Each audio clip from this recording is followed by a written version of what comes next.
নমস্কাৰ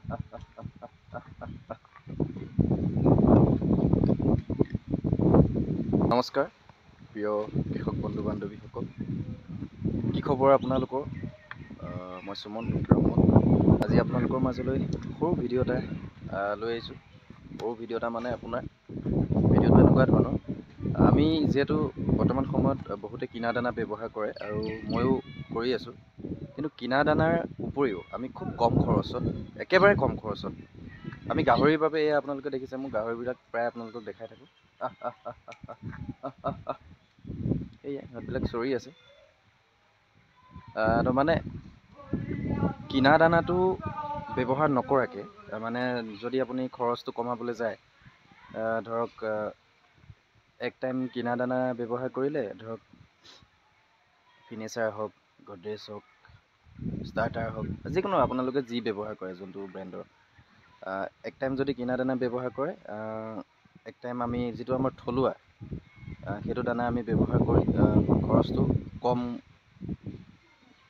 কমলৈ লৈ আহিব পাৰোঁ। তো আপোনালোকক মই দেখাইছোঁ, আগতেও মই দেখাইছোঁ। এয়া মই বনাই আছোঁ, মানে যিহেতু এতিয়া দানাখিনি বনাই থকা হৈছেতো, সেইটো কাৰণে ভাবিলোঁ মনত পৰিলে অকণমান আপোনালোকক মানে ভিডিঅ' আকাৰে বস্তুটো দেখাই দিওঁ। এয়া দেখিছে মই দানা বনাই আছোঁ, জুই লাগিয়ে আছে। ইয়াত আছে আপোনাৰ কচু আছে, অলপমান চাউল দি দিছোঁ, তাৰপিছত বন্ধাকবিৰ বাকলি আছে, কম পৰিমাণে বন্ধাকবিৰ বাকলি ছাগলীবিলাক কম দিব লাগে। এয়া দেখিছে, এয়া কচু গোটাই থোৱা আছে 3 বস্তা। এয়া কিমান ডাঙৰ ডাঙৰ কচু দেখিছে। আমাৰ গাঁৱত বিল অলপ দ জেগাবিলাকত পোৱা যায়, প্ৰত্যেকখন গাঁৱতে কিছুমান জেগাত পায়, কিছুমান জেগাত নাপায়। এয়া 3 বস্তা গোটাই থোৱা আছে। আৰু এই কচুখিনিত নহয়, যিমান শক্তি আছে, গাহৰিয়ে যিখিনি পাবলগীয়া যিমান শক্তি আছে, গোটেই শক্তিখিনি এই কচুত আছে। যিহেতু মই বৰ্তমান পুহি আছোঁ, এয়া দানা ব্যৱহাৰ কৰি আছোঁ। এয়া 2 গামলা বনাই থোৱা হৈছে।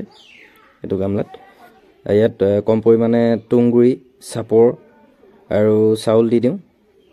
এয়া 1 গামলা দি থোৱা আছে। এয়া যিমানটো আপোনালোকে দেখিছে, সেয়া জহি পমি ইয়াৰ গামলাটোৰ আধাহে হ'বগৈ, তাৰপিছত আৰু দিব লাগিব। তেনেকেই আমি খৰচটো খুব কমাই দিব পাৰোঁ। কিনা দানা ব্যৱহাৰ কৰিও আমি এইটো থলুৱা দানা ব্যৱহাৰ কৰিব পাৰোঁ, আৰু গাহৰিৰ স্বাস্থ্যবিলাকো খুব ভাল হয়। এইবিলাক দেখিছে মোৰ 4 মহীয়া পোৱালি হয়। এতিয়া প্ৰায় খৰিও এয়া অলপ চলপ মানে গোটাই থওঁ। এইবিলাক দেখিছে খৰি গোটাই থওঁ।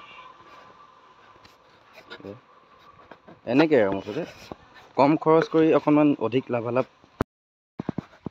এতিয়া কথাটো মানে কি, সেইবিলাকতো দানা বনাই আছোঁ, আপুনি দেখিলেই আপোনালোকে। তাত অলপ অলপ তুঁহগুৰি দি দিব পাৰে। তুঁহগুৰিটো লগালগ দি দিব নালাগে। আমি দানাখিনি বনাই মেলি যেতিয়া আমাৰ হৈ যায়, ৰেডি হৈ যায়, তাৰপাছত আমি তুঁহগুৰি মানে অলপমান তুঁহগুৰি দি দিব পাৰে। আৰু বনাই থাকোঁতেই অলপ অলপ চাউল দি দিব লাগে, আৰু চাপৰ তাপৰ এনেকুৱা ধৰণৰ দিব পাৰে আৰু। তো তেনেকুৱা ধৰণে গাহৰি যিটো আমাৰ খাদ্য, তাৰ খৰচটো অলপ কমাব পাৰে। কিনা দানাৰ উপৰিও এনেকুৱা ধৰণৰ দানা আপোনালোকে, যিহেতু আমি গাঁৱলীয়া হয়তো, আমাৰ জেগাবিলাকত এইবিলাক অকণমান উপলব্ধ। যিহেতু এই গাহৰি ফাৰ্মিংটো বেছিভাগ গাঁৱৰ জেগাতেই, মানে গাঁৱৰ কৃষকসকলেই পালন কৰে। সেইটোৱে মানে অলপমান খৰচ, অলপমান নহয়, আপোনাৰ 50% খৰচ কমি যাব। অকণমান কষ্ট হয় আৰু, সেইকণ কষ্ট বুলি ভাবিব নালাগিব। যিহেতু আমি যদি কিবা এটা ব্যৱসায় এটা কৰি যদি ভবাতকৈ অকণমান বেছিকৈ লাভালাভ নহওঁ, যদি ভবাতকৈ অলপ কমকৈ লাভালাভ হওঁ, তেতিয়া মনটো আমাৰ ভাঙি পৰিব। তো সেই গতিকে অকণমান লাভালাভটো বেছি কৰিবৰ বাবে কিনা দানাৰ উপৰিও আপোনালোকে এনেকুৱা ধৰণৰ থলুৱা, ধৰক কলগছ হওক, কচু হওক, এইবিলাক আপোনালোকে ব্যৱহাৰ কৰিব পাৰে। মোৰ ফালৰ পৰা মই মানে যেনেকৈ ব্যৱহাৰ কৰি আছোঁ, সেইটোহে আপোনালোকক দেখালোঁ। আপোনালোকেও ব্যৱহাৰ কৰিব। আৰু ভিডিঅ'টো ভাল লাগিলে লাইক এটা কৰি দিব। আপোনালোকে ভিডিঅ'সমূহ চাই লাইক এটা নকৰে, গতিকে লাইক এটা কৰি দিব, ভাল লাগিব। ধন্যবাদ। জয় কৃষক বন্ধুসকল, জয় অসম।